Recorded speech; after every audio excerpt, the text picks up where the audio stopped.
21:02 en la República del Paraguay. ¿Cómo están? Buenas noches, bienvenidos a Bajo la Lupa. Propuesta de Noticias Paraguay, todos los lunes en este horario, hasta las 10:30 de la noche. ¿Cómo anda, Estela?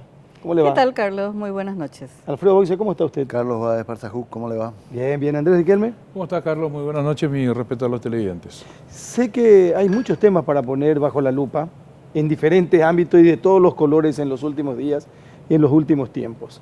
A veces nos olvidamos de cosas que son también muy, pero muy importantes, que merecen atención y espacio. Estamos hablando específicamente de lo que es la medicina.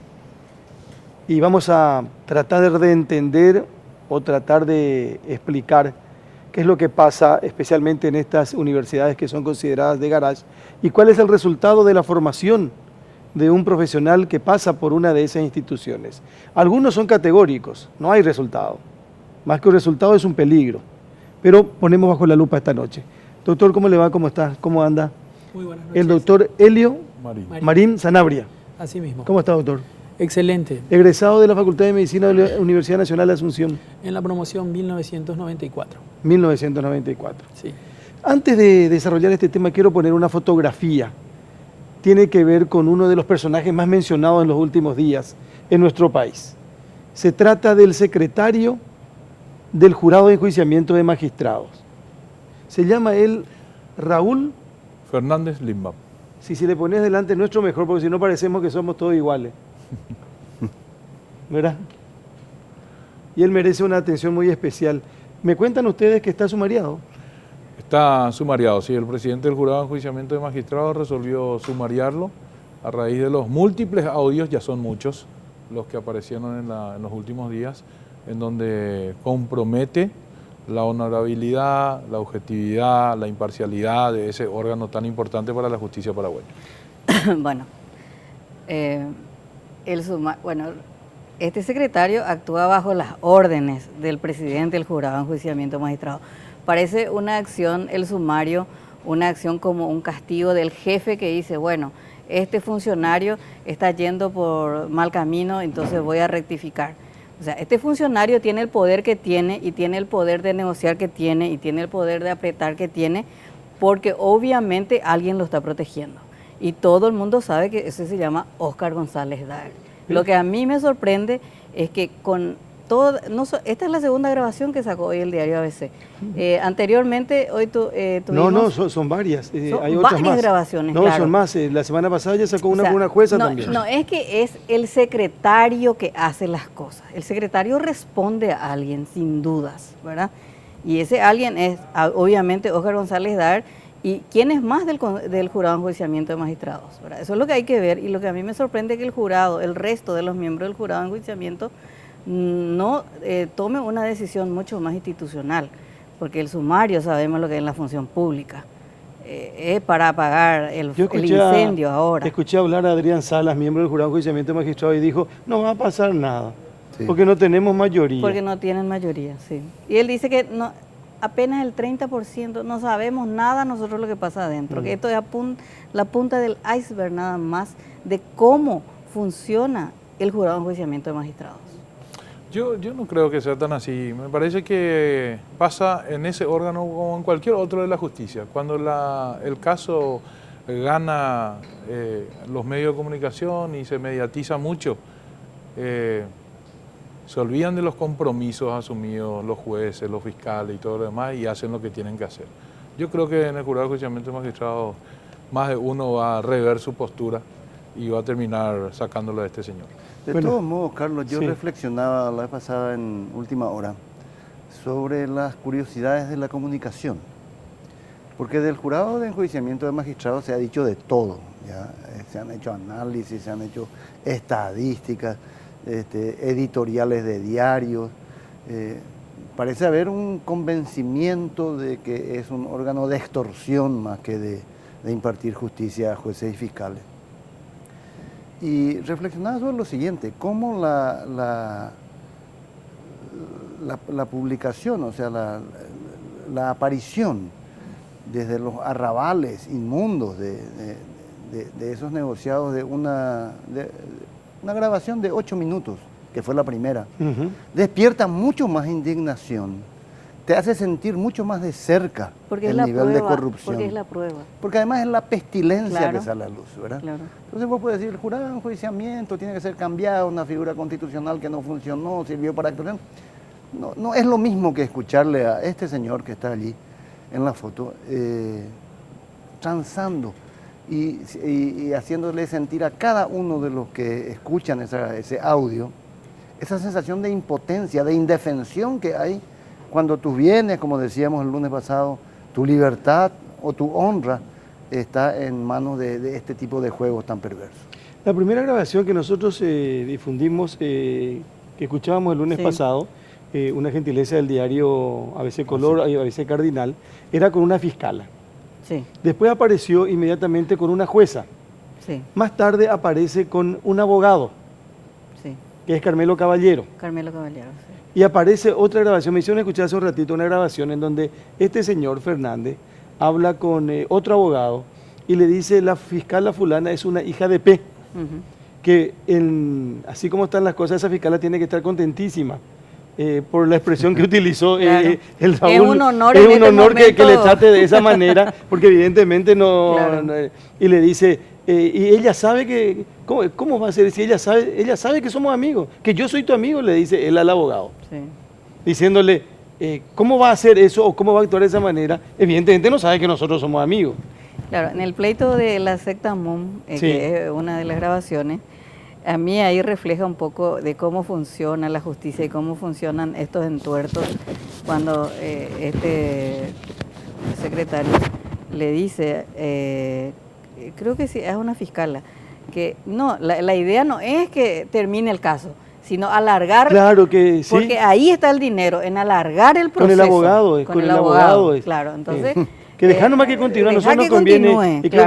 que con una jueza o un juez también, porque le dice, a nosotros no nos conviene porque Pepe esto va en a la generar, plata. exactamente, Claro. en pocas palabras. Les voy a decir textualmente lo Sí, que dice porque esa parte de la grabación. Sí. Voy a buscar mientras. Sí. Bueno, yo digo nada más que, Ahora la corrupción es como el tango, se baila a dos siempre. no, acá se bailan no solo a dos. Y bueno. Acá Una- bailan, acá bailan entre Esto 10. parece una sardana Dice- catalana. acá bailan entre... Un extracto de este audio que destapó otro escándalo hoy, ¿verdad? No me gusta más que se hagan todos los santos, ¿entendés? Los impolutos, cuando estamos todos en la joda. Acá el más hábil nomás, no es otra cosa, ¿entendés? Y yo demasiado pongo las cartas sobre la mesa. ¿Y por qué pío los perros se hacen los tatuí? ¿Entendés? Así Tela. no se puede. Todos jugamos con el poder mientras estamos. ¿Quién le dice eso a quién? Después nos vamos a la pu y hule otra vez estamos. Toda una filosofía. ¿Quién le dice a quién es usted? Son términos muy... Eso hay que buscar, hay que googlear para Son saber términos que- muy jurídicos, quizás Andrés acá nos pueda explicar. Pero ¿entre quién es? Este era el de, ¿cómo se llama este secretario? Fernández. Fernández Littman y en este momento, un momentito de buscar. Porque son tantos los audios, ¿verdad? Sí, son varios ya a esta altura. Tantos los audios. Bueno, lamentable, realmente, y Lamentable. ojalá que el estremecimiento haya sido lo suficientemente fuerte para que algo cambie, ¿no? Aunque, como dijo Salas, no va a pasar nada. No va a pasar, o pareíta.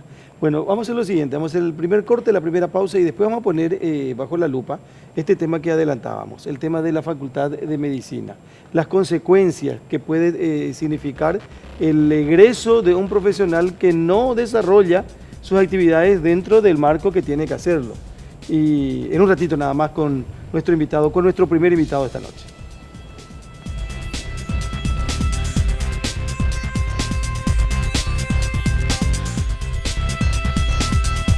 Este tema de la Universidad Garage y específicamente la Facultad de Medicina también originó un escándalo en algún momento determinado, pero como la mayoría de los casos, se enfría posteriormente y después ¿qué es lo que sucede?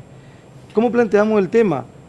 Y si nos basamos en una investigación del diario Última Hora 6 años atrás, Andrés. Claro.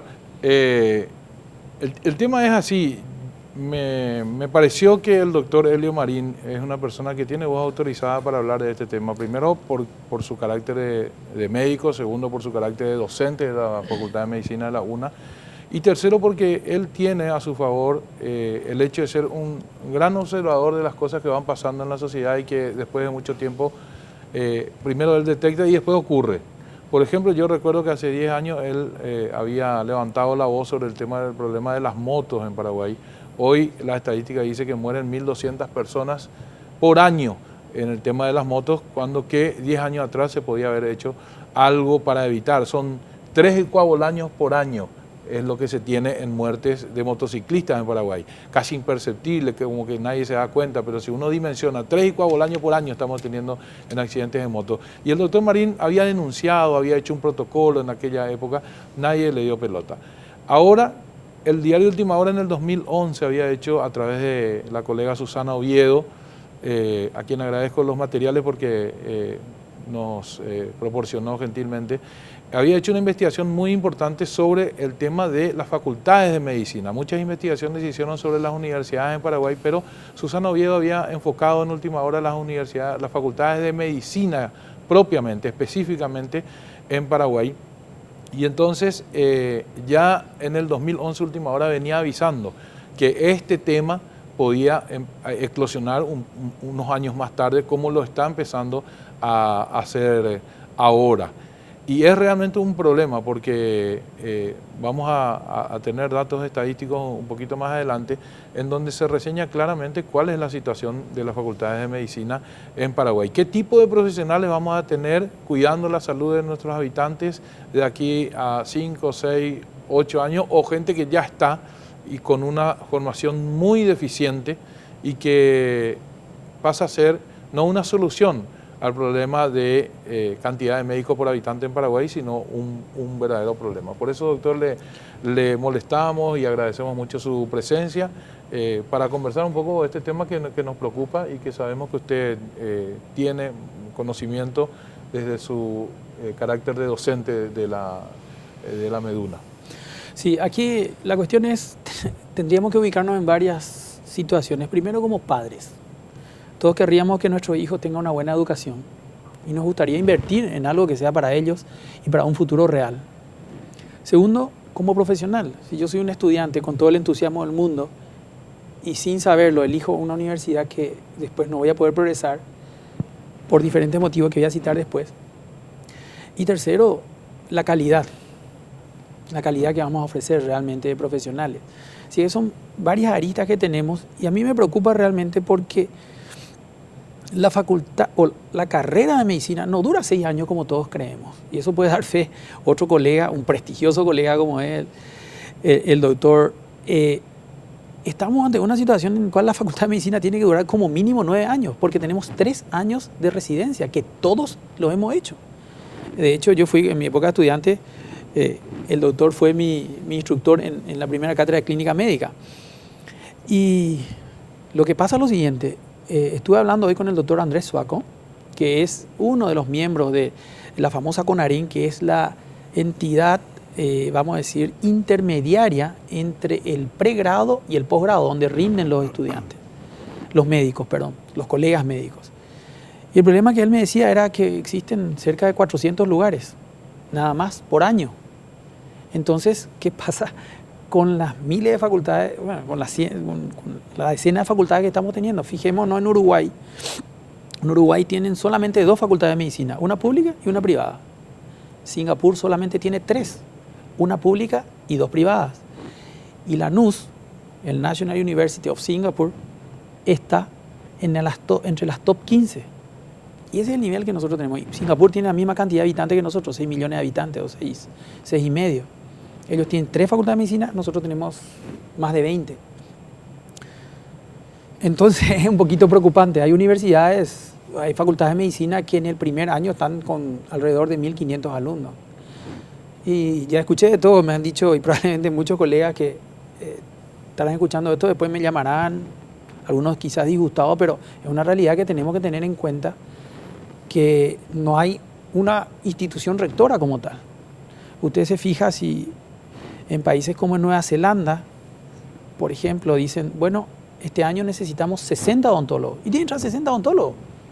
Aunque le hagamos 60 odontólogos, porque eso es lo que el país necesita y es lo que probablemente el sistema de salud va a estar capacitado para dar. Nosotros, ese estudio no existe. No existe la cantidad de estudiantes y después médicos que se van a recibir, ¿dónde van a hacer su entrenamiento? Sus 3 años de residencia de las troncales, de famosas materias troncales que todos necesitamos para hacer. Porque realmente yo le voy a decir, y eso damos fe todos los médicos que nos recibimos, tenemos un conocimiento básico, pero no lo suficiente. Se abren las facultades de medicina de muchas partes y lastimosamente con fines comerciales. Yo, padre, le envío a mi hijo sin conocer eso. Yo, alumno, entro en eso, gasto. ¿Y cómo me quedo después? Esa es la situación, realmente, es preocupante. Y yo creo que el problema no va a estar ahora, porque me estaba contando el doctor Suaco que el año 2015 se presentaron cerca de 700 alumnos, 700 médicos para las pruebas del CONAREM, para la residencia. Al año siguiente ya fueron 700. Este año no saben todavía cuántos serán, pero cada vez van progresando. Tenemos gente que está llegando de Cuba, los mismos paraguayos que estamos acá. Y me dicen, pero ¿y por qué tanto te preocupas vos si muchos son brasileños e Irán? Me dicen. No se quedarán acá. No se quedarán acá, te dicen. No, para el Brasil, es un problema para Brasil. Pero se me hace acordar que la cantidad de cigarrillos que tendríamos que fumar nosotros en Paraguay también. La mayoría de los cigarrillos tampoco se quedan acá. La mayoría de los CD tampoco se quedan acá. Y los médicos tampoco se quedarán acá. Pero ¿qué pasa con estos colegas? Personalmente ocupé algunos cargos ya de importancia en sociedades. Fui presidente de la Sociedad Paraguaya de Columna, o la Asociación Paraguaya de Columna, y tenés contacto con extranjeros y va a empezar a caer el prestigio nuestro como profesional. No sé si el doctor está de acuerdo conmigo eso desde ese punto de vista internacional. Yo te agregaría, doctor, lo siguiente. La carrera de medicina, el pregrado, dura la mayoría de la facultad de 6 años, ¿verdad? Y se puede dividir en 2 partes, así medio arbitrariamente. Una primera parte que llamamos de ciencias básicas. Es decir, el estudiante todavía no entra en contacto con pacientes, pero estudia lo básico. Histología, anatomía, fisiología, es decir, las ciencias duras que le van a dar el conocimiento teórico para después entrar a las clínicas. Y usted lo sabe muy bien, cómo cuesta conseguir profesores formados en estas áreas. Un histólogo, un patólogo, un especialista en farmacología, un especialista en bacteriología. Cuesta mucho. Incluso la Facultad de Medicina de la Nacional, que es la principal. ¿Y de dónde vienen esos profesores en las universidades lejanas, del interior, de garaje? Enseña, con el perdón del término, cualquiera, el que esté más cerca y más disponible. La segunda parte de la carrera es clínica. El estudiante empieza a asistir a recorridas, a ver cirugías, a hacer guardias, y empieza a necesitar un buen hospital escuela. ¿A qué hospital escuela? Van muchos de estos chicos en ciudades que no tienen un hospital. Tenemos? Bueno, te pregunto. Bueno, la Nacional tiene clínicas. Sí, ahí finalmente el ministerio le otorga el título, claro, el cartón de diploma de médico, y ocurre lo que dice el doctor Marín. Y después, usted sabe muy bien, doctor, que el médico que se acaba de recibir no está todavía en condiciones de ejercer plenamente. Pero sin embargo está habilitado. Está habilitado. Totalmente. Legalmente está habilitado. Pero realmente, sin la práctica, yo por ejemplo hice internado, 3 años de residencia y después me fui 3 años a Europa para terminar comenzando como especialista en hematología. La misma cosa le pasó, o algo muy parecido, al doctor Marín, ¿verdad? Pero cuando yo recién me recibí, necesitaba todo ese rodamiento para tener la experiencia, la vivencia, para ser más o menos un médico seguro de lo que hace. Nada de eso ocurre con buena parte de estos chicos, ¿verdad? Entonces, no solo es una estafa para ellos, sino que es un peligro para la sociedad. Si me permite, quiero contar un poco una experiencia. Realmente es así como dice el doctor. Y en una oportunidad me convoca a una universidad privada a dar clases en el área de neuroanatomía. Yo estoy en la cátedra de anatomía, en el área de neuroanatomía, y me voy a la clase, me pide el decano de dicha facultad y me voy, atiendo, asisto a la clase y tomo el primer examen. El primer examen en la universidad donde estaba como docente, por darle una cifra, pasaron 85%. Hubo un aplazo de 15%. Me voy a esa universidad y fue invertida, así que aproximadamente 10 o 15% nomás pasaron y el resto no tenían interés, no sé qué pasó. Bueno, eran las mismas clases, fue el mismo test. Pasaban los días, después me llaman de la dirección y entre paréntesis pregunté cuánto era mi honorario y me pasaban que eran 35.000 dólares la hora. Yo dije, espera, un combo de... Gastaste más en combustible, doctor. Lo que yo decía, márcame. Perdón. Pucha, mi hijo... Pucha, un combo estoy haciendo. Bueno, tranquilo, dije así. Literalmente Después el pancho de la gaseosa. Sí, después le dije nomás, le dije, no. Entonces se notó que estaba molestado y me dijo, bueno, le vamos a dar de jefe de cátedra. Me dijo, bueno, todo mejor. ¿Y cuánto? Le dije, 50.000. Sigue siendo poco, le dije. Entonces me molesté yo y me dice, bueno, voy a hacerle de profesor invitado internacional. Le dije, esto es diferente. Esto en dólares. $200 pensé yo, o 250 dije yo. Entonces ya, así da gusto, le dije así. 80.000 guaraníes. Entonces dije yo, terminé el programa y no hubo problema. Pero pasó lo siguiente en ese momento. En un momento me dijo, ¿sabe que su examen para ese doctor que es un poco fuerte ya? Me dijo. Difícil. Está difícil, me dijo. Y no, pero señora, eso es lo que se da. Le dije a la persona que me tenía que abonar mi honorario. Me dice, yo le voy a explicar una cosa, si así seguimos, me dice, vamos a perder prestigio, no vamos a tener alumnos y no vamos a poder pagar su honorario. Me dijo. Perfecto. El año siguiente ya no estuve con ellos, lógicamente, ¿verdad? Así que... ¿Es una universidad de Asunción, doctor? Era de Asunción. Era de Asunción, es de Asunción y yo quiero aclarar una cosa, pues. Y yo trabajo con muchos chicos y con muchos colegas de universidades privadas. Son excelentes. Es más, mi ayudante en la práctica privada es un egresado a una universidad privada. Yo no estoy diciendo que todos sean así. Claro. Y son talentos tremendos. Que pero si podían ser mucho más. Si tenían todas las condiciones como para... Es más, yo siempre digo lo siguiente. La primera neurocirujana paraguaya es de una universidad privada. ¿Tá? Así que no es todo malo, ¿verdad? Pero hay lugares donde hay que ver qué está pasando. Yo creo que hay que auditar, porque ¿qué pasa con el resto? Eso a mí me preocupa. Y también, la masificación es el la problema. masificación es el problema. Es así como... Yo siempre comparo con el tema de las motos y lo puede dar fe el doctor. Yo veo cuando ustedes en la noticia se escandalizan porque murió un chico de una meningitis. Se arma un escándalo, hacen entrevistas acá, que si eran en el colegio, pero un poco. ¿Y por qué no se preocuparon que hoy murieron 3 paraguayos?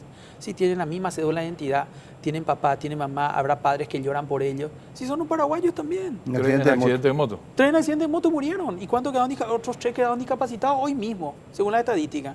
Y nadie se escandaliza porque son 2 niños o 3 niños en una moto, si no escandalizamos por eso. Pero yo creo porque que está masificado. No, yo creo que sin embargo es porque hay irresponsabilidad del que se sube en esa condición a una motocicleta. No, pero ¿por qué no nos escandalizamos? No, pero yo me voy a escandalizar por un chiquito que tiene meningitis por A o por B motivo, me genera mucha mayor sensibilidad que un irresponsable que le alza a toda su familia en un vehículo donde es solamente para 2 personas. Me molesta y me escandalizo también a lo mejor. Pero eso no se hace. Probablemente no está se masificó ya. Pero acá hay una y ya nos cuestión, volvimos hay indolentes. no se Yo hace. tengo miedo que pase con la muy Facultad de sucio. Medicina. Hay un negocio con todo esto. Claro.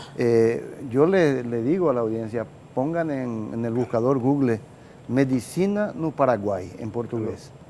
Y se van a encontrar que las ofertas es más fácil, es más barato, es más rápido y tiene menos dificultades ir a Pedro Juan Caballero, recibirse y tener el título en el brazo. Ahí justamente hay unos datos. Pero vamos a pedir una placa para tener algunos números también. Sí. Pero acá me escribe alguien, dice, es muy interesante el tema planteado. Como docente, dice, mi gran preocupación es la calidad profesional que se inserta en el mercado.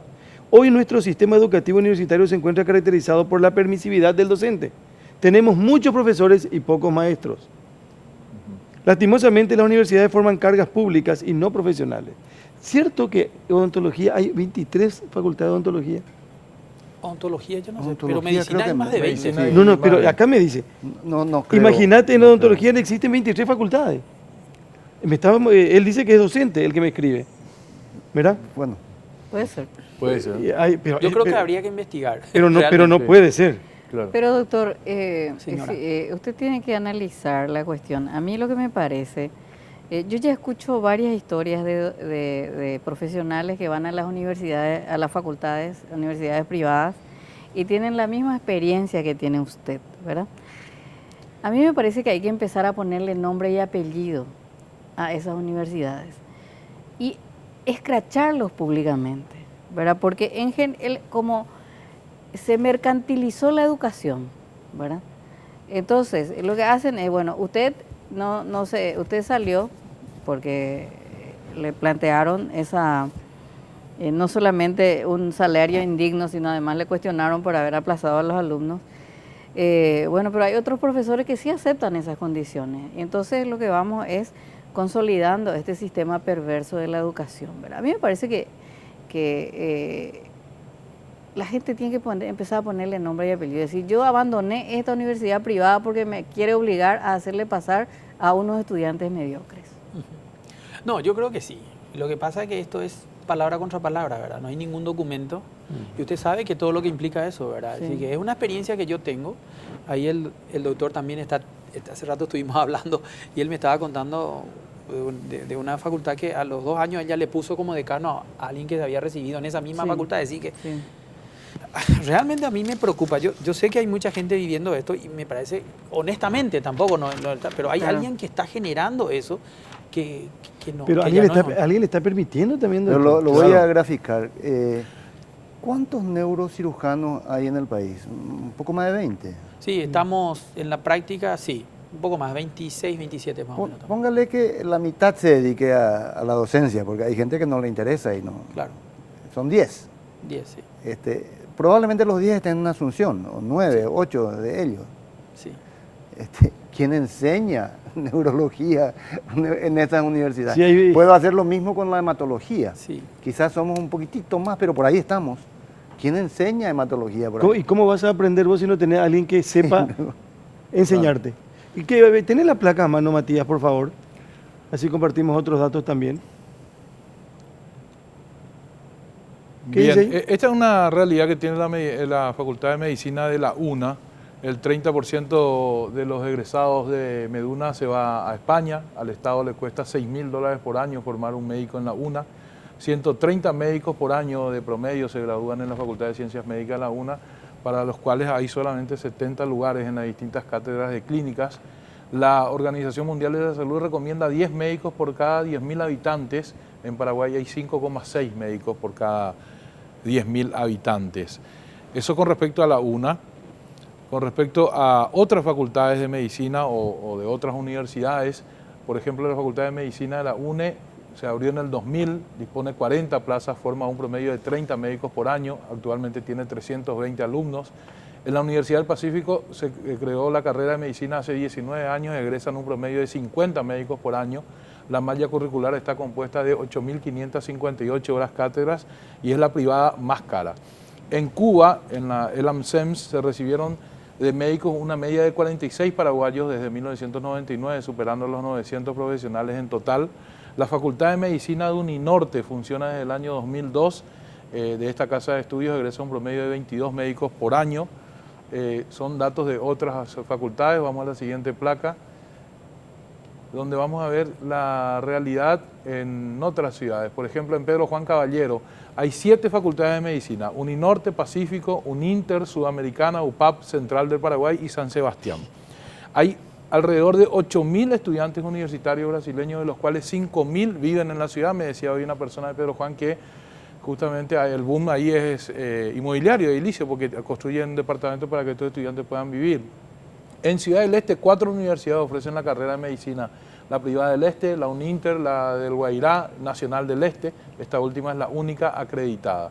Sin registros oficiales, se calcula que en el país hay unos 12.000 estudiantes cursando la carrera de medicina en las diferentes universidades. Te falta la católica, que según el doctor Aníbal Filártiga, estuve leyendo hoy un poco los diarios viendo este tema y rescaté unas declaraciones del doctor Filártiga. Ahí dice, de las 7 acreditadas, Claro, ahí está- solo, ahí 3 está el dato, Estela, solo justamente. 3 tienen certificación Claro. de calidad educativa a nivel Mercosur. Sí. Una, Universidad Católica, y la Sí. Universidad Nacional de Itapúa significa... Exactamente. Exactamente, ¿verdad? de Itapúa. Y de 54 universidades que En hay en el IPJ no país, hay, solo ¿verdad? 3 figuran en el ranking Latinoamérica entre No, los porque hay también 250 facultades en- mejores. IPJ. Según el doctor Aníbal Filártiga, en un material que rescaté justamente de este material que hizo Susana Oviedo, en esa entrevista él dijo que solamente la Universidad Nacional de Asunción y la Universidad Católica son las que forman buenos médicos, buenos médicos.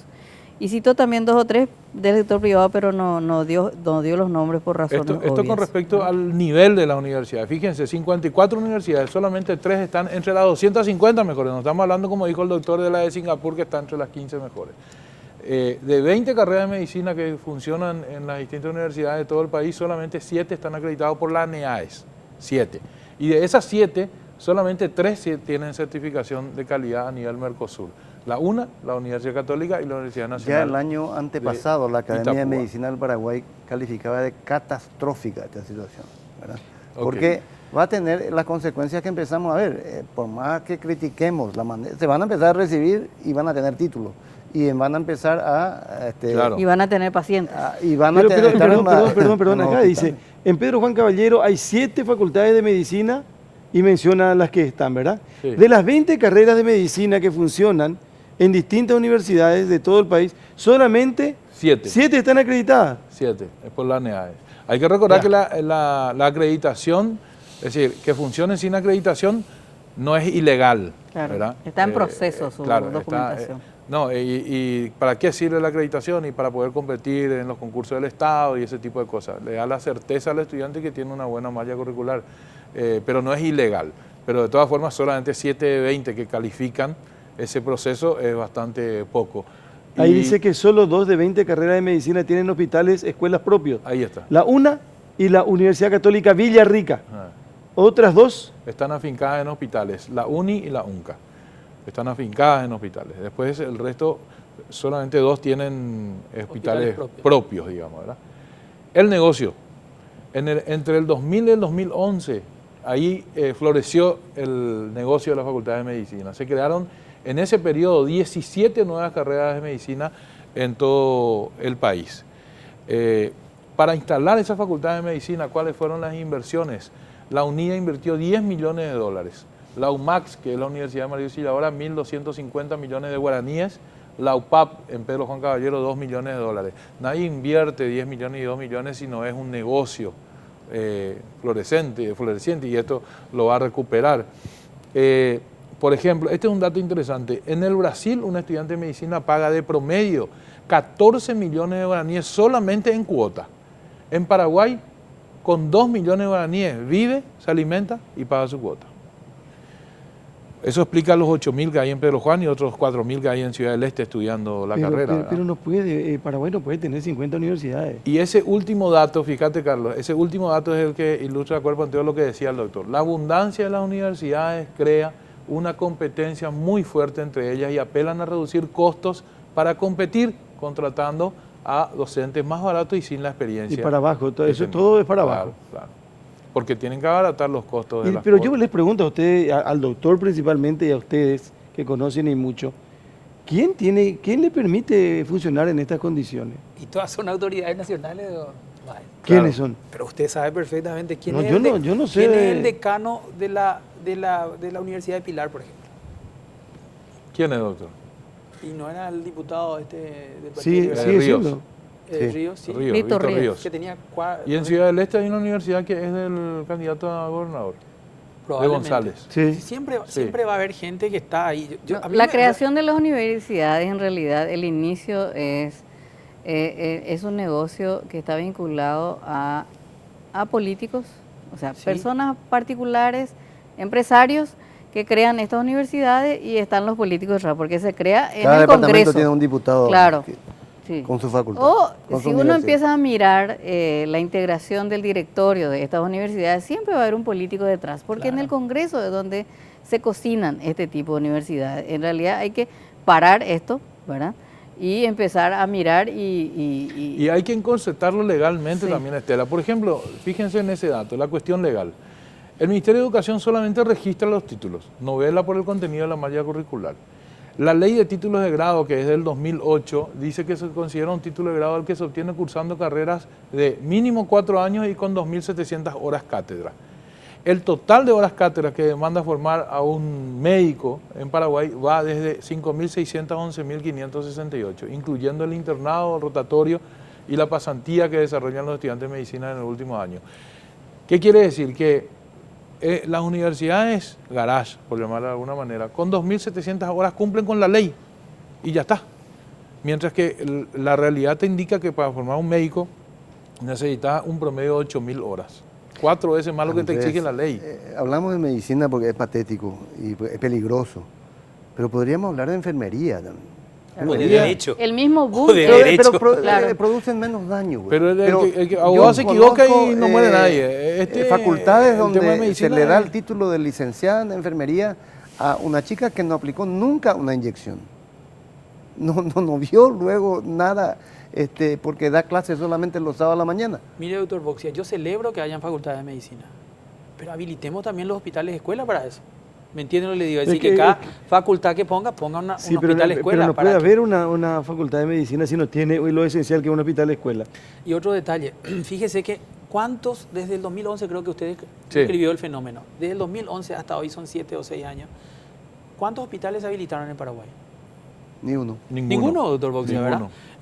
Así que no podemos decir ¿dónde van a ir? Yo les digo, yo lo que estoy preocupado es, independientemente de la calidad, porque tanto el doctor Boxia como quizás yo podamos decir, bueno, mire que el doctor Báez, sabemos su formación, entonces quizás a nuestros hijos, a nuestros padres no le enviaríamos con el doctor Báez. Pero ¿qué hacen ustedes que no saben qué pasa detrás de todo eso? Claro. Eso por una parte. Por otra, los padres que con tanto esfuerzo están pagando por sus hijos y después no van a tener, porque hay muchos que no ingresan en el sistema de residencia y no ingresarán. Y los colegas, y muchos buenos colegas que no entrarán. ¿Qué pasará con ellos? Va a pasar que lo que pasó, creo que en Argentina, en la época que liberaron todo y muchos hacían de taxista, o uno cuando va a Cuba le recibe un taxista, un médico taxista mejor formado que uno mismo. Sí, hay un montón de cosas que realmente preocupan. Yo pregunto para un nada futuro, más, si un paraguayo, independientemente del negocio. si un paraguayo va a ir a estudiar medicina en el Brasil y estando en situación migratoria irregular, imposible. Claro. No. Imposible. Y miren ese dato que tenemos ahí. El 70% de los estudiantes de medicina brasileños está en situación irregular en el país según normas migratorias. Claro, como pero turista. el boom de los estudiantes brasileños no solamente es el tema de medicina, se da en cuánto curso hay, porque hay pues también una Sí. perversión que tiene que ver con un plus salarial por título. Entonces veo le da a todo el mundo, sobre todo de la función pública estoy hablando, que tiene que ver con las bonificaciones, ¿verdad? Entonces, cuanto más títulos, más bonificaciones, ¿verdad? Senadores, por ejemplo, y diputados pagan por bonificación por grado académico 1.200.000 guaraníes, obras públicas 800.000 guaraníes, y así sucesivamente. Y me dijeron que ese mismo sistema existe en Brasil. Entonces, el funcionario público que viene a Paraguay, el brasileño que viene los fines de semana, viene los 3 últimos días del mes, es para esto. Esta es una perversión del presupuesto público también, ¿verdad? Creo que no tiene que ver con medicina, que lleva mucho más años, pero estos cursitos de especialización, etcétera, tiene que ver con esta perversión que tiene que ver con el presupuesto público, ¿verdad? ¿Qué significa que en salud no exista grado académico? Probablemente la jerarquización quiere decir que no te van, vamos a decir, retribuyendo tus estipendios por tu formación académica. Probablemente eso, ni por tus años de experiencia, a eso se estará refiriendo. Es decir, que los estipendios que yo recibo son muy similares a un residente, habiendo sido jefe de servicio en su momento también. Muy poca la diferencia. Fíjese que en Japón el mejor pagado es un piloto de avión y el segundo mejor pagado un profesor universitario. Eso en Japón.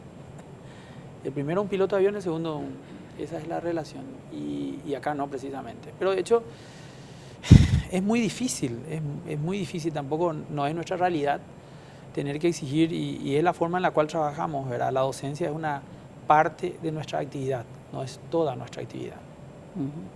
Esa es la realidad y lastimosamente ¿Qué usted ocurre. plantea a partir de este diagnóstico, desde su lugar?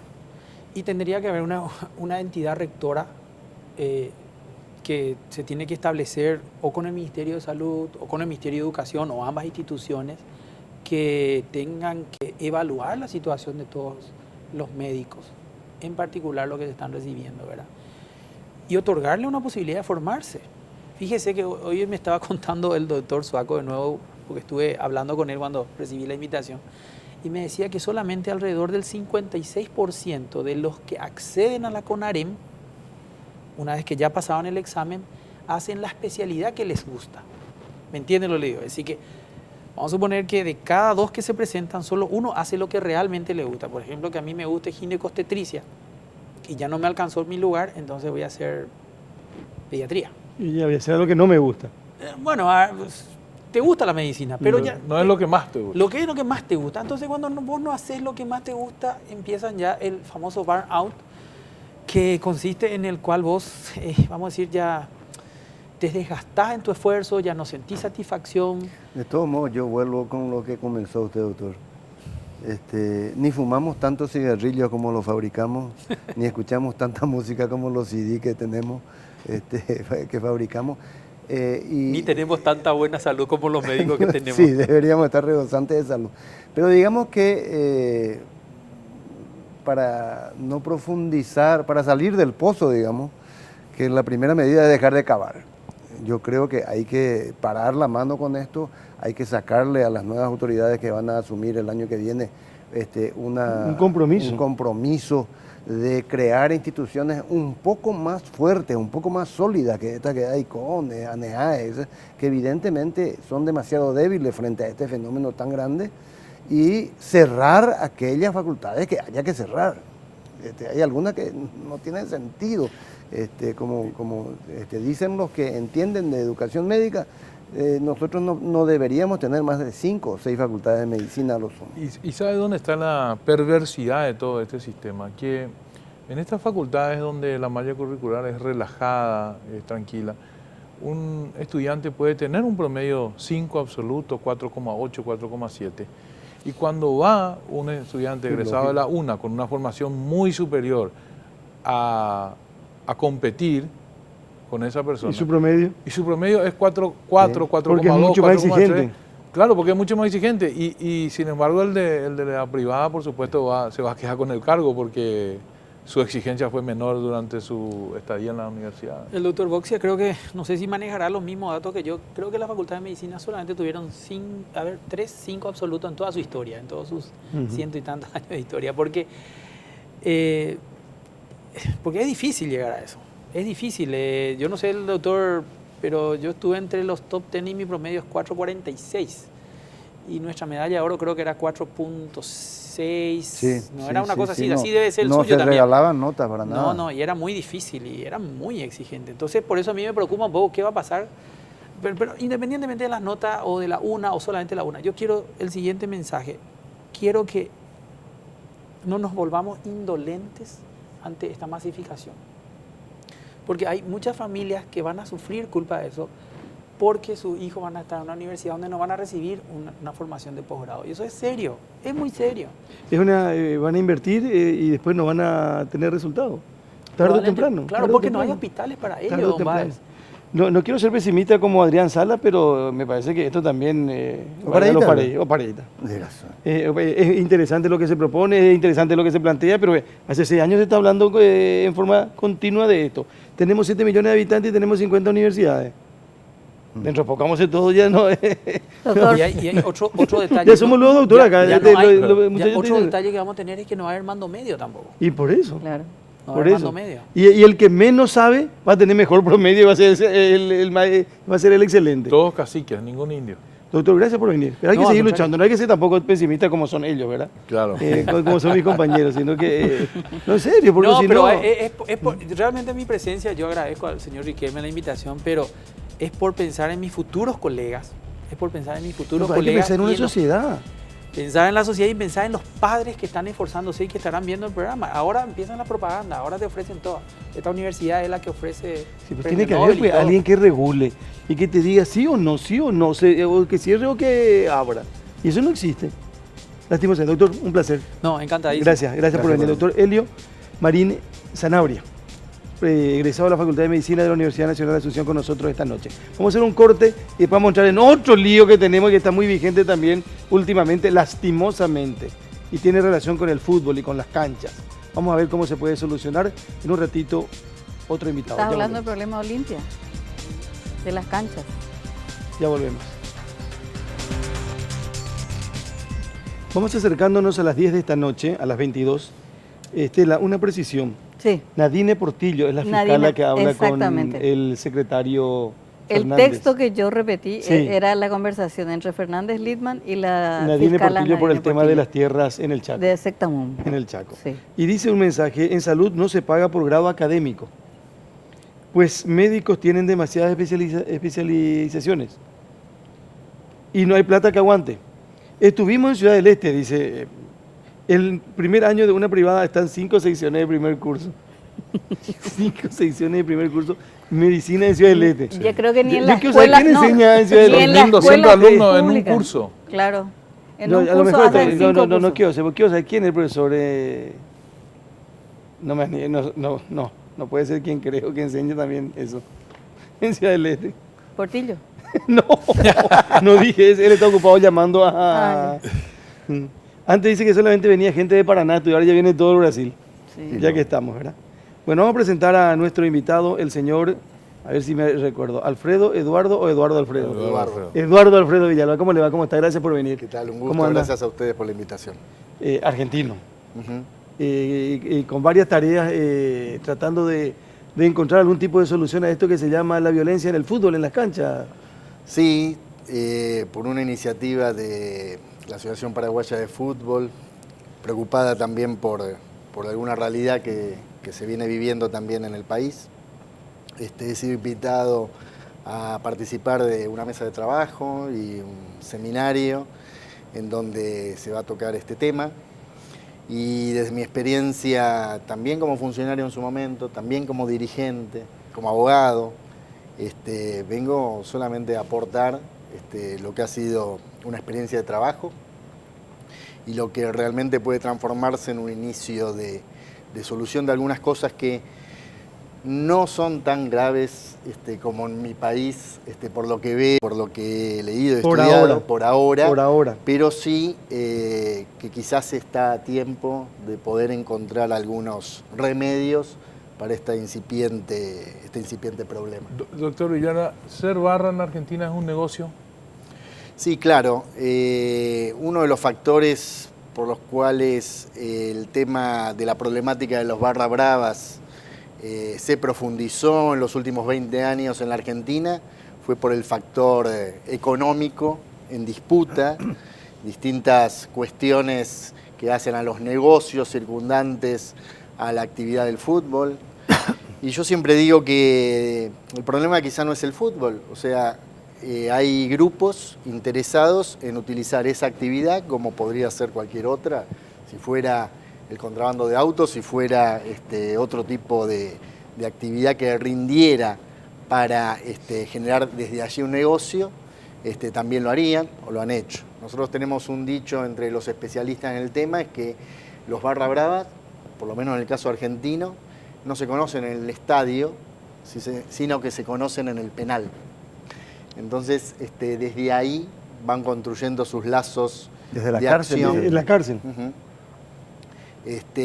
Sus lazos de acción para después hacer de esto, en algunos casos, un negocio. Ahora, ellos tienen que tener encubridores, o sea, en Argentina, hasta antes que ustedes llegaron, esa es la experiencia, todos sabíamos quiénes eran los jefes de las barras, el abuelo en la 12, de Boten Independiente, pero nadie nunca se atrevió a tomarlos hasta que Macri los nombró a usted, al señor Lugones, que también viene mañana a Paraguay, y empezaron a dar resultados. Yo en mi caso quiero aclarar que yo no soy funcionario actual Claro. del gobierno. Asesor Yo ahora de- estoy en el ámbito privado. Ajá. Fui funcionario hasta diciembre del 2015, desde el año 99 en distintos Aprevide lugares. es el órgano en la provincia de Y Buenos Aprevide Aires. es el órgano de la provincia de Buenos Aires y el señor Juan Manuel Lugones sí es el funcionario actual de la Aprevide en la provincia Pero de ¿quién Buenos Aires. encubre a los barras? ¿Gente Bueno. del fútbol también? Bueno, el problema y la problemática es, como es multicausal, también es multiactoral, ¿no es cierto? Entonces, hay una cuestión de corresponsabilidades, naturalmente, en algunos casos identificables, en otros casos que deberían formar parte de la persecución, sea penal o del Estado. Pero bueno, acá los actores son barras, son políticos, a veces han sido funcionarios, lamentablemente, factores también de poder o interés frente a esos negocios económicos. Bueno, digo, es una problemática multicausal y así hay que también ¿Y cuáles son atacarla. esos negocios? ¿A qué se dedican los barras bravas? Bueno, en mi país, yo voy a hablar Sí, claro. por lo que conozco, pueden ser desde un puesto de venta de choripanes o de comida, vamos a decir, cercano a la cancha, hasta incluso la participación en la compraventa de jugadores, por medio de la extorsión, por medio de la instalación o la toma de algunas instituciones. Nosotros hemos tenido situaciones de barra brava tomando literalmente los clubes de fútbol, sus buffets, sus oficinas y haciéndose dueños de instituciones que por ahí algunas de ellas tenían 100 años de vida. Entonces, bueno, los negocios hacen que a su vez haya una disputa interna entre las barras, no solo entre parcialidades de diferentes equipos, sino también interna, como acá yo sé que también ha ocurrido en alguna institución. Ahora, ya se habrá dado cuenta usted hablando con nuestros compatriotas que las barras paraguayas tienen probablemente la misma problemática que las argentinas. De hecho, la tomaron siempre como modelo. Lamentablemente. Han copiado todo lo malo de las canchas argentinas sobre todo. Pero ¿cómo se aborda ese tema? ¿Es un problema legislativo? ¿Es un problema de leyes? ¿Es un problema policial? ¿Es un problema de los clubes o de la asociación? ¿O es un problema de la sociedad? ¿Por dónde se empieza? Son todas esas cosas. Son todas esas cosas. Yo creo que cada país o cada lugar tiene su realidad, su particularidad, ¿no? Nosotros, por ejemplo, en Argentina, uno de los graves problemas respecto de la normativa, la legislación y de la actuación policial también es nuestro sistema federal, en el que cada jurisdicción tiene distintas normativas, entonces la armonización de esas normas se hace algo difícil y por supuesto la aplicación por parte de la justicia, por parte de la policía también. Acá en el caso de Paraguay, por lo que yo vengo hablando, me parece que sí, que se debería comenzar con una norma, una ley que sea más integral, que no sea voluntarista, que sea posible de cumplir, ¿no? A veces se hacen leyes que se ponen en un lugar muy inalcanzable para los actores que tienen que hacerlas cumplir y esa ley por supuesto no sirve. Entonces, a mí me parece, por lo que he visto y por lo que vamos a discutir en estos días, que uno de los caminos es el camino normativo, legislativo. Después, respecto de las fuerzas de seguridad, como en principalmente como en cualquier país de la región, las policías son parte del problema y a veces son parte de la solución, ¿no? Y a veces parte del problema también. Y eso hay que asumirlo también mediante capacitación, mediante acción de la justicia. Y después hay un problema sociológico, por supuesto, que tiene que ver con lo que a veces se llama folclore del fútbol y a veces ese folclore termina en desmanes o en situaciones contravencionales, ¿no? Digo nomás que es un negocio, puede ser un negocio, pero matar es un negocio. Porque hemos tenido casos de... ¿Qué negocio podés tener si estás matando gente? Estás matando tu negocio, entre comillas, también. Pero tuvimos casos de víctimas fatales en la Argentina y acá también. Acá también, no en la cancha, pero fuera de la cancha. En Paraguay específicamente. Sí, yo eso lo ubico siempre en el marco de una actividad delictiva, ¿no? Así como matar forma parte del marco de una actividad delictiva en donde entra lo narco o los negocios como hablábamos antes o los intereses que se juegan allí, yo lo enmarco en eso. Después, en lo que tiene que ver con el aspecto más sociológico, que también existe en la actividad en nuestro país, todo está exacerbado al 200% y lo que debería ser una fiesta se transforma en una cultura del aguante, una cultura de quién es más vivo, más fuerte, más bravo, etcétera, etcétera. Me parece que todo eso es lo que acompaña. Pero esto otro que usted está diciendo me parece que tiene que ver y circunscribirse, y así se tiene que atacar con el aspecto delictivo, ¿no? Penal. Claro, vos citaste, Andrés, a 2 jefes de barra brava argentinos presos. No sé, bueno, nosotros también tenemos a dos personajes de Cerro y de Olimpia, Trote y Aquiles Báez, presos. Yo no sé nomás si eso Pero es por suficiente. por delitos comunes, no por, Exacto. por hechos Sí. cometidos. Ahora, la pregunta que le quería hacer es desde el punto de vista de la prevención. Esto de identificar, de tener cámaras, es muy caro tecnológicamente. Yo creo que en los niveles de negocio que hoy mueven al fútbol moderno y lo que se juega, lo que se pone en juego respecto a los ingresos que hay por televisión, por compraventa de jugadores, por distintas cosas que rodean al espectáculo futbolístico, me parece que la inversión en eso no termina siendo caro, porque además la inversión en ese tipo de cuestiones favorecen el producto. Y hoy el fútbol, también hay que reconocerlo, es un producto que debe ser vendido, que debe ser ubicado en las cadenas internacionales, que debe ser comprado por las cadenas de televisión. Y entonces la inversión en ese tipo de cuestiones, sea desde el punto de vista estatal o de los particulares, en este caso la asociación o los equipos de fútbol, me parece que no es enorme. A veces nosotros en nuestro país decimos siempre, a veces el dirigente de fútbol prefiere utilizar ese dinero que tiene que ser ubicado en la inversión para infraestructura, para cámaras de videovigilancia, etcétera, en el número 9 de moda, ¿no? Y prefiere comprar el número 9 de moda, ir al mercado a hacerse de ese jugador, antes que también favorecer un poquito el espectáculo. Ayer veíamos un espectáculo brillante en la cancha de Cerro, Sí. ¿verdad? Sí. A mí me emociona ver la cantidad de gente 32.000 personas. para un partido entre Cerro Porteño y Nacional. Y creo que, Andrés, sin ningún incidente, en la cancha. No, en realidad tampoco Nacional No lleva importa, mucha gente y tampoco espera. es muy rival de Cerro. Olimpia se fue a Pedro Juan Caballero y pelearon entre ellos. O sea, sí. terminaron peleando ellos y con Cerro menos gente. desterró ese problema Bueno, de las ¿y por propias qué? barras. ¿Y por qué? ¿Y por qué Cerro Y hace y por porque qué los tuvo otros la no? decisión de sus dirigentes. Yo por eso le preguntaba al doctor Villalba si hay encubridores también de las mismas barras. Lo que pasa es que aquí, doctor, el problema empieza con la ley. ¿Por qué? Porque la ley le exige a los dirigentes hacer una lista de sus propias barras, y pasarle a la fiscalía, a la autoridad competente.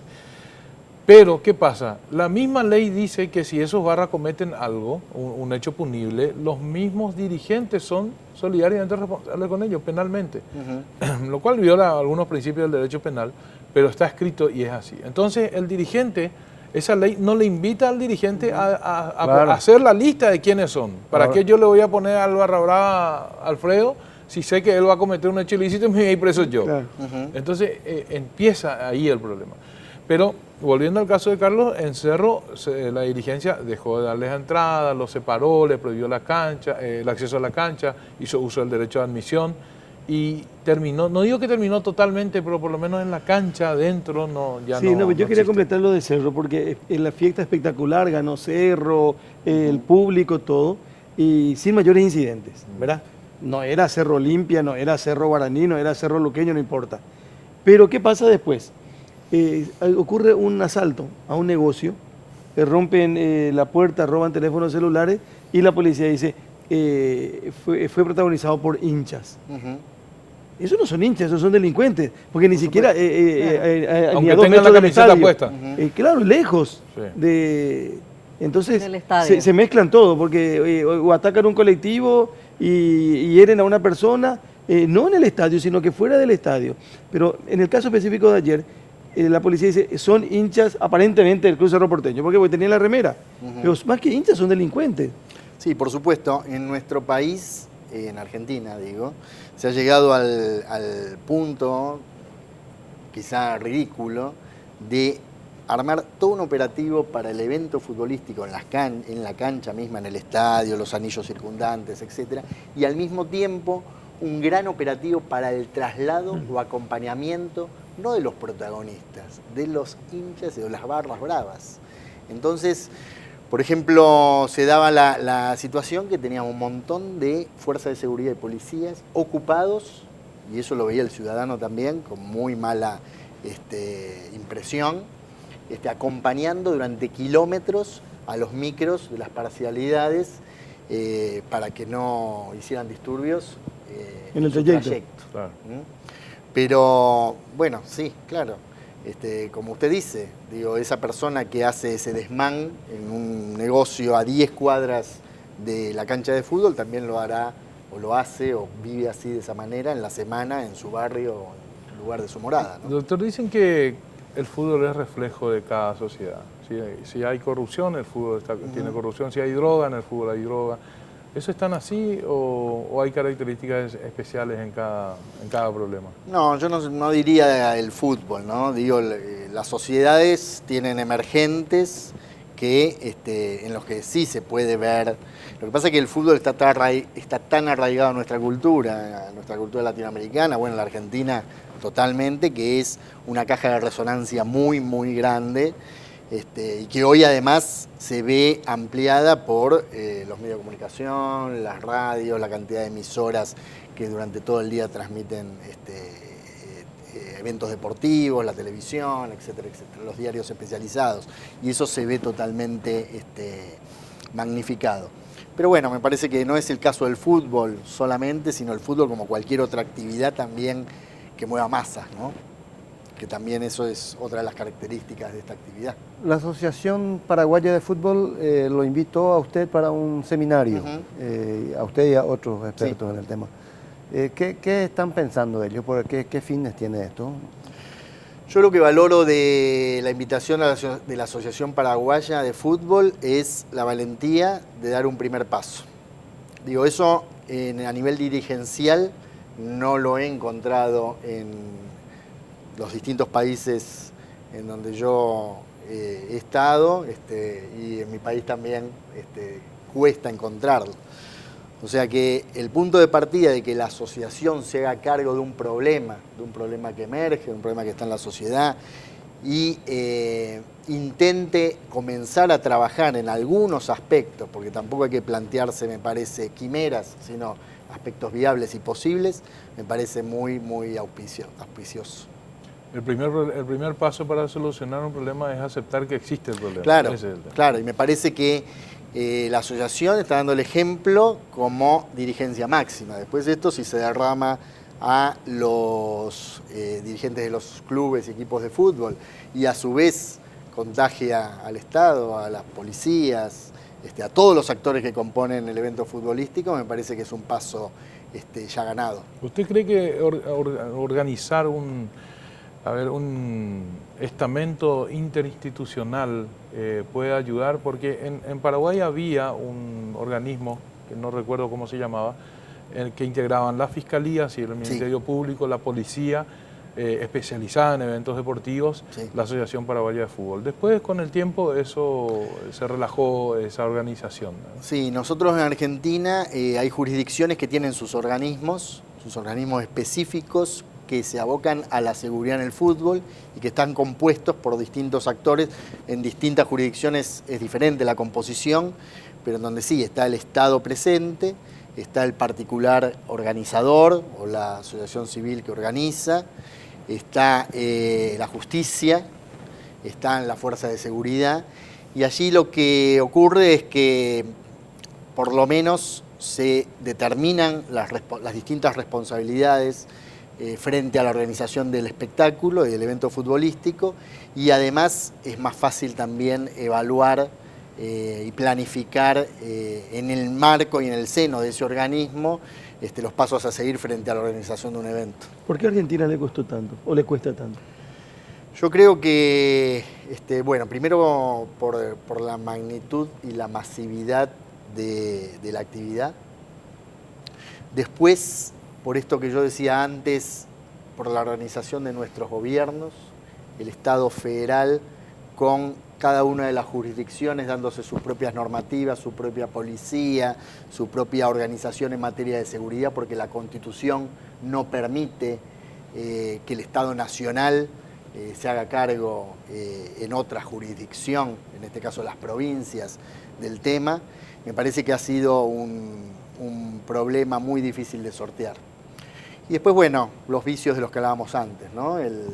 La ausencia a veces de decisión política, principalmente. Si usted tuviera que elegir un país donde no diagnostica el país con más problemas con respecto a los barras bravas, ¿y cuál es el país en Sudamérica que ha resuelto este problema o camino a resolver? El país con más problemas con barras bravas, históricamente más problemas y lamentablemente, como ustedes dijeron antes, copiado en otras latitudes de la región, porque esa copia que se ve hoy aquí en Paraguay también ocurre en Colombia. Hoy, si ustedes ven, las barras de Colombia copian todo lo peor también de las barras del fútbol argentino. El país con más dificultades es Argentina. Leí en sin alguna lugar a parte duda. que ¿Y el otro? Montevideo y Buenos Aires, no sobre el punto, Ajá. Montevideo y Buenos Aires son las ciudades latinoamericanas con mayor número de canchas de fútbol. Montevideo, no sé, desconozco. Buenos Aires sí tiene una cantidad importante de estadios y de estadios también de primera división.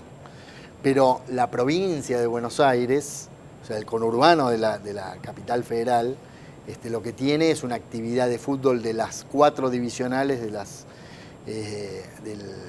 A, la B, la C y la D, de mayor cantidad de eventos. ¿No? De mayor cantidad de eventos y abigarrada en un corto espacio físico. Pero sigo contestando la pregunta esa. Me parece que Chile ha controlado el tema. También en algún momento se le fue de las manos, como puede parecer acá que ha ocurrido o está ocurriendo con algunos casos, pero yo he estado en Chile recientemente en el desarrollo de toda su Copa América y también tiene un organismo específico y un programa específico que se llama Tribuna Segura, que se dedica a abordar la problemática de la seguridad desde el Estado y me parece que lo está llevando de una manera con resultados. Acá alguna vez se le procesó a hinchas a barras de Boca.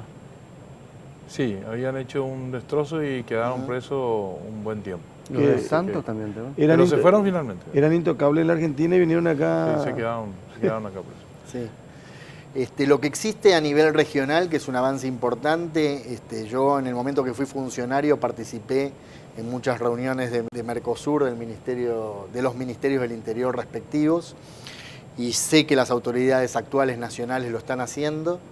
Es un convenio de cooperación y colaboración para evitar el ingreso de barras con antecedentes violencia en el fútbol en uno y otro país. Nosotros lo hemos desarrollado muy fuerte y con éxito durante el Mundial de Brasil, esa cooperación. También fui protagonista de llevarlo a cabo durante la Copa América de Chile, pero sé que los organismos de seguridad de Nación, Argentina actualmente, también están implementándolo. Bueno, de hecho hace poco en el evento de Independiente y Nacional que se desarrolló acá en Paraguay, ha habido actuación de los organismos de seguridad en la de frontera Argentina, en colaboración con el Ministerio de Interior de Paraguay.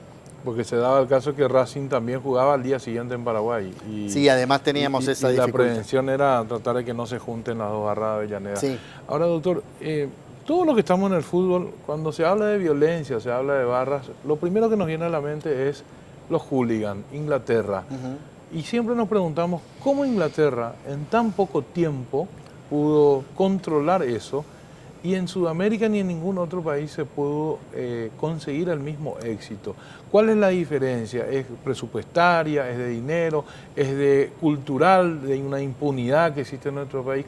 ¿Por qué ellos pudieron y nosotros no podemos? Primero estamos hablando de distintas sociedades, ¿no? Yo estaba escuchando muy atentamente el bloque anterior, la problemática de las universidades, y también diría, y bueno, ¿y por qué en algunas sociedades se puede plantear las cosas de otra manera en este aspecto, en el aspecto académico, y por qué en nuestras sociedades también cuesta un poquito más? Me parece que eso hay que tenerlo en cuenta, porque si no nos planteamos algunos nortes que no tienen que ver con varas un muy montón de altas, procesos sí, históricos, sociales que nosotros tenemos en nuestra región. Eso principalmente. Después porque hubo una decisión política, pero principalmente en el caso de Inglaterra una decisión de la justicia. La justicia siempre es una pata que por ahí no la nombramos mucho, no sé por qué, porque la tenemos ahí en un pedestal, en un Olimpo, pero por lo menos en Argentina el accionar de la justicia frente a esta problemática, la de la seguridad en el fútbol, ha dejado mucho que desear. Entonces, la decisión de la justicia, también como decisión política propia, de ir al frente ante la problemática, en este caso de la inseguridad en el fútbol, en el caso de Inglaterra, ha sido muy importante. Mucho tiene que ver la educación, evidentemente, y la formación también de la gente, ¿verdad? Estamos hablando de países muy distintos y muy diferentes. Pero, Sí. pero ellos hicieron, ellos eran lo peor en el fútbol, terrible. eran ellos. Ningún país quería recibir a los ingleses, ¿verdad? Sí, sí. Hagamos una pausa, por favor, el último corte y estamos de vuelta en un ratito.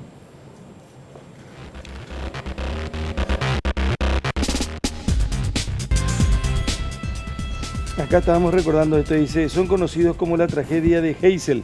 Los sucesos acontecieron el 29 de mayo de 1985 Sí. en el estadio de Heysel de Bruselas, Sí. en Bélgica, en el que murieron 39 aficionados, 32 italianos, seguidores de la Juventus, 4 belgas, 2 franceses y un británico. Sí, yo estaba recordando... Eso fue una eso. avalancha de Sí. aficionados, ¿verdad?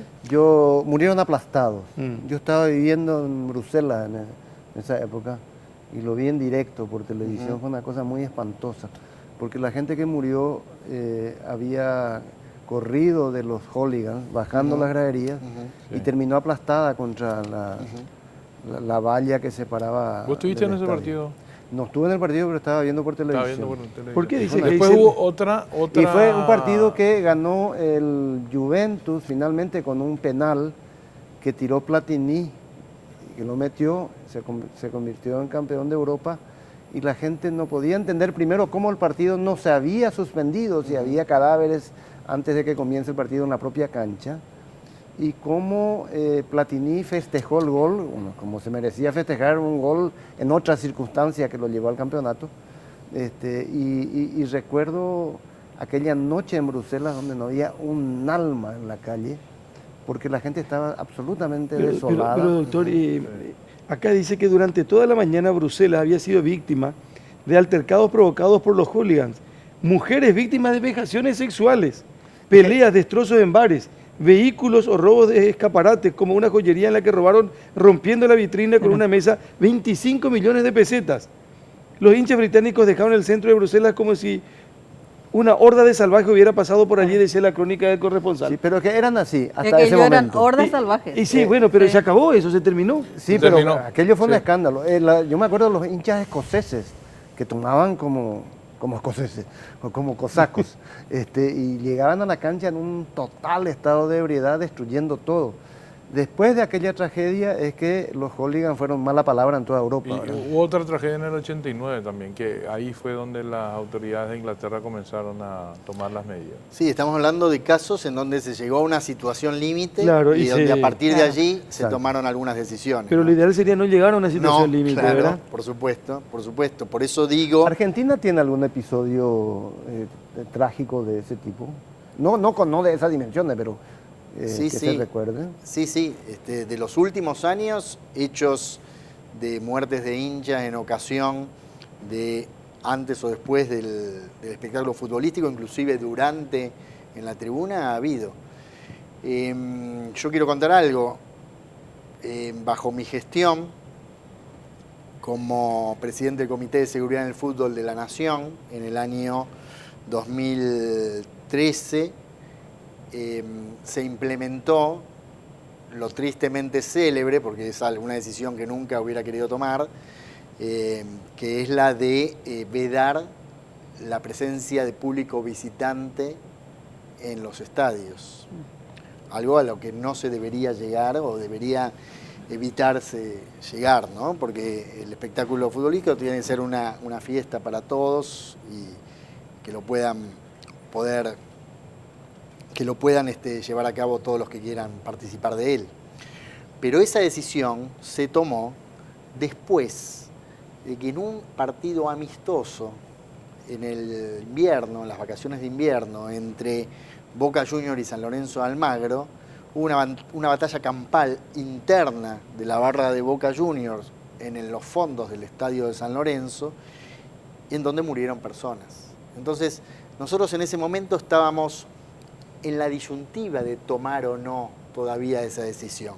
Y ese hecho, que fue impensado porque fue un ajuste de cuentas entre internas de barra en un partido amistoso, que no tenía nada que ver, no se jugaba nada del campeonato ni nada, nos hizo tomar la decisión en la jurisdicción que yo tenía en ese momento a cargo. O sea que a veces las circunstancias también, así como en otras materias, plantean situaciones de reducción de daño, de buscar el mal menor para poder evitar situaciones peores, ¿no? Pero ese es otro problema que hoy se instaló también en Paraguay. Las internas de las barras. Antes era barra contra barra. Hoy era club contra es club. más fuerte el conflicto entre las internas de por, las barras por el poder por el club. poder Claro. dentro de las barras. Y claro, yo voy al estadio, voy a la cancha desde chico, desde niño. Y problemas entre las barras, insultos, algunas peleas o riñas afuera, siempre hubo. Yo tengo 51 años y voy a la cancha de los 3 años. Siempre hubo eso. Y se dejaba ahí nomás como un tema del folclore del fútbol, ¿no? En el momento que entran, lo que hablábamos antes, la cuestión de los negocios por un lado, y también, ¿por qué no negarlo?, el tema de la disputa narco, la disputa relacionada con las cuestiones de drogas, etcétera, la situación se profundiza. Entonces, es lógico que, como planteamos antes, la disputa en estos nuevos tiempos se da internamente porque es por la búsqueda del poder para poder llevar adelante esos negocios. Acá dice, en Inglaterra hoy los barras son profesionales. Los clubes los reconocieron como tales. Y que en Paraguay, nos cuentan, se está aplicando la sanción inglesa prohibiendo el ingreso y enviando a los procesados a la comisaría cuando juegan sus clubes. Sí, eso es en virtud a Pero la ley. el derecho penal no va a ser la solución si los dirigentes no asumen su cuota de responsabilidad, como estábamos diciendo. Claro. No, eso es en virtud a la ley, es decir, ¿cuál es la sanción en Paraguay para la ley contra la violencia de los estadios? Justamente la prohibición de acceso en los estadios al infractor. Entonces, cuando juega su equipo, en vez de ir a la cancha, tiene la obligación de presentarse a la comisaría de su barrio y ver ahí el partido, de manera que la policía tenga la certeza que esa persona no fue. En Inglaterra una de las primeras medidas fue la identificación del hincha, Claro. ¿verdad? Que es el carnet. Entonces, cuando entraba se sabía dónde se sentaba ese.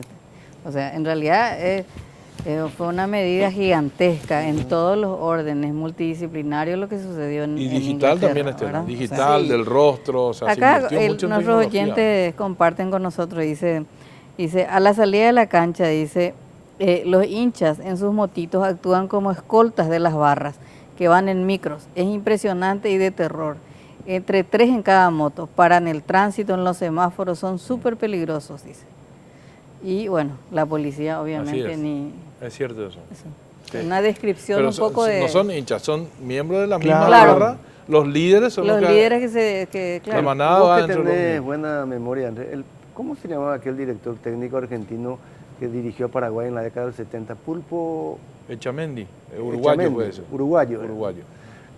Recuerdo Pulpo que Echamendi. jugaba Paraguay contra Argentina Ujú. y ingresa la selección albiceleste. Eliminatoria para Alemania 74. ¿no? 73 fue eso.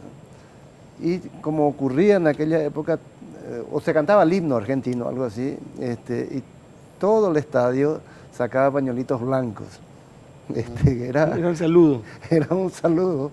Y nunca voy a olvidar el Pulpo Chamendi furioso. ¿Qué hacen? ¿Qué hacen? Pañuelito.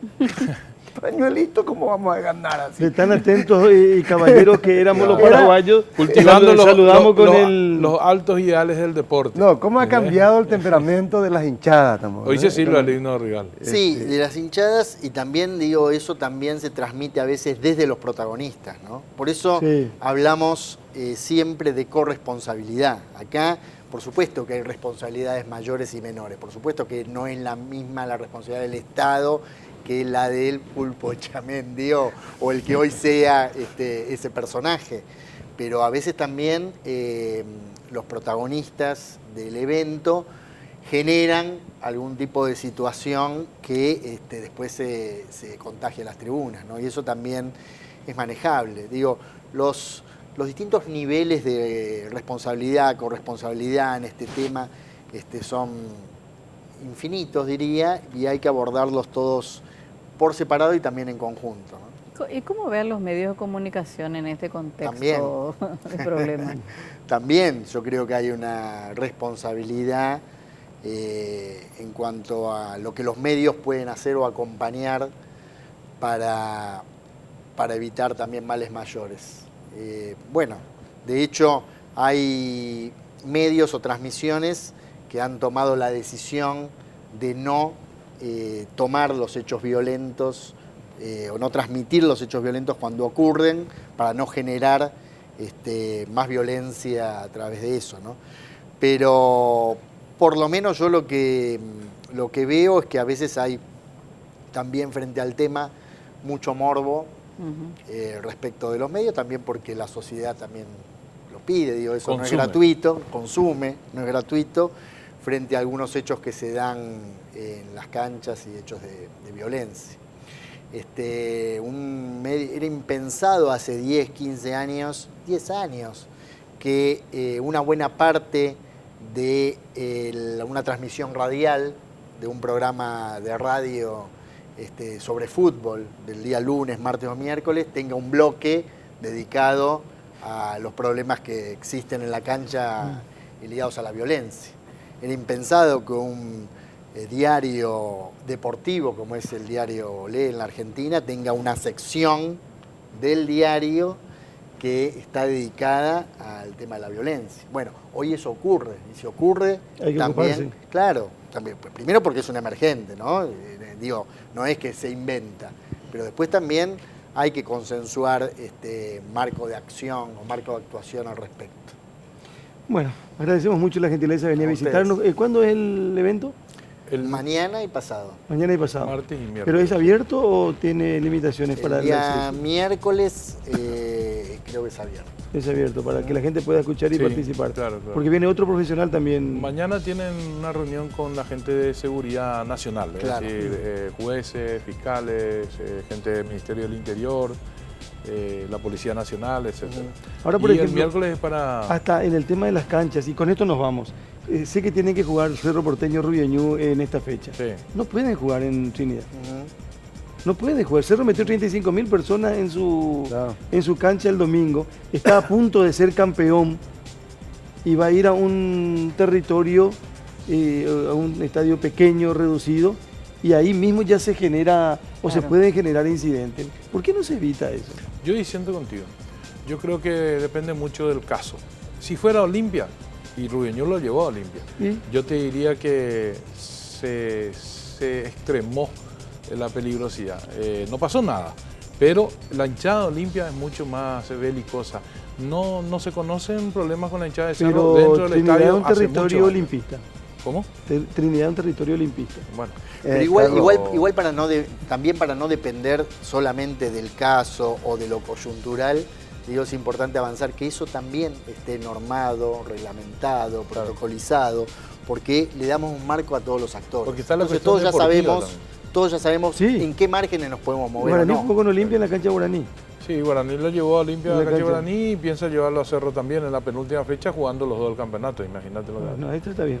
Entonces, Carlos, es una cuestión deportiva fíjate también. lo que eso son las hacen. cosas, ¿no? Hoy no hablamos de política, pese a la temporada política en que estamos. Y la última vez que hablamos de este tema fue hace unas semanas con el fiscal Fuster. No más de una semana. Y al día siguiente... que al día siguiente Se dejó de la, Se dejó llegó a la la política. Se fue a la política. Señor Villalba, gracias por venir a estar Gracias con a nosotros esta ustedes, noche. Muy gracias a ustedes, gentil. muy amable. Bueno, nos vamos. Estela, Alfredo, Andrés, muchísimas gracias. Gracias por compartir con nosotros. Mañana tempranito estamos en Monumental AM 1080 como todos los días de lunes a viernes. Y si Dios quiere, nos encontramos la próxima semana, el próximo lunes aquí en Noticias Paraguay, Bajo la Lupa. Chao.